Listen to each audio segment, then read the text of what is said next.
Hey everybody, Miss Tracy here. Today I am reading Red Riding Hood, retold and illustrated by James Marshall. I love what he does. Here we go.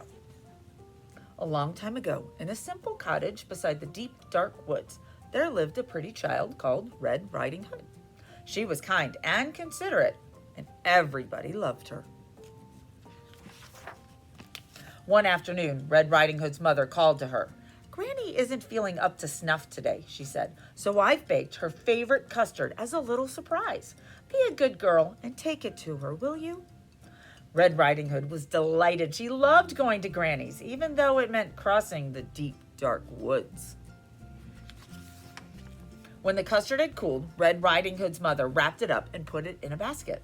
Now, whatever you do, she said, go straight to Granny's. Do not tarry.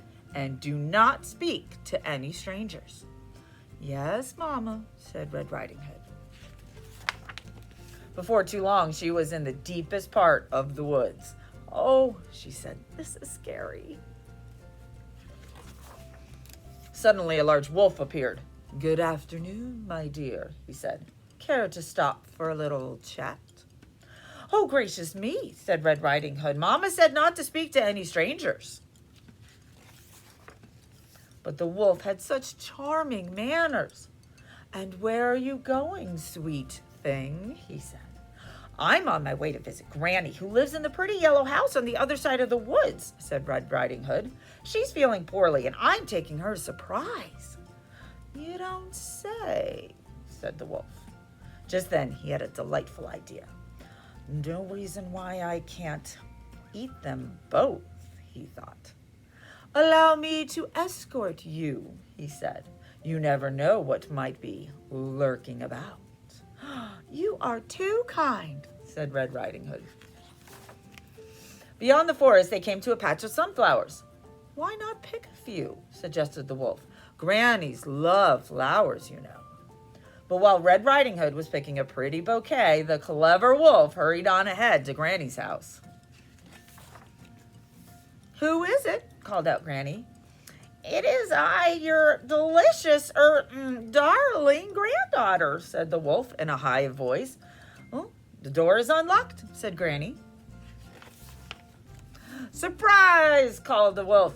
Granny was furious at having her reading interrupted. Get out of here, you horrid thing, she cried.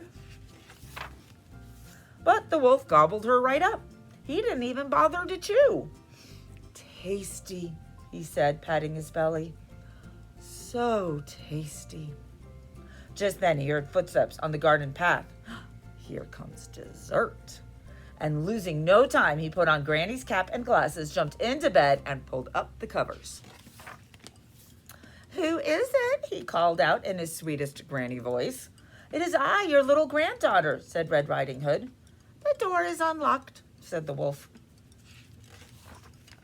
Red Riding Hood was distressed at seeing her grandmother so changed.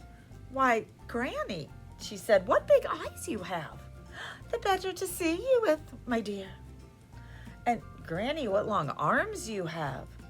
The better to hug you, my dear, said the wolf. And Granny, what big teeth you have. The better to eat you, my dear, cried the wolf. And he gobbled her right up. I am so wicked, he said, so wicked. But really, he was enormously pleased with himself, and having enjoyed such a heavy meal, he was soon snoring away. A hunter passing by was alarmed by the frightful racket. Well, that doesn't sound like Granny, he said. And so the brave hunter jumped in the window, killed the sleeping wolf, and cut him open. Out jumped Granny and Red Riding Hood. We are ever so grateful, said Red Riding Hood. That wicked wolf won't trouble you again, said the hunter. It was so dark in there, I couldn't read a word, said Granny. Red Riding Hood promised never, ever to speak to another stranger, charming manners or not. And she never did. The end.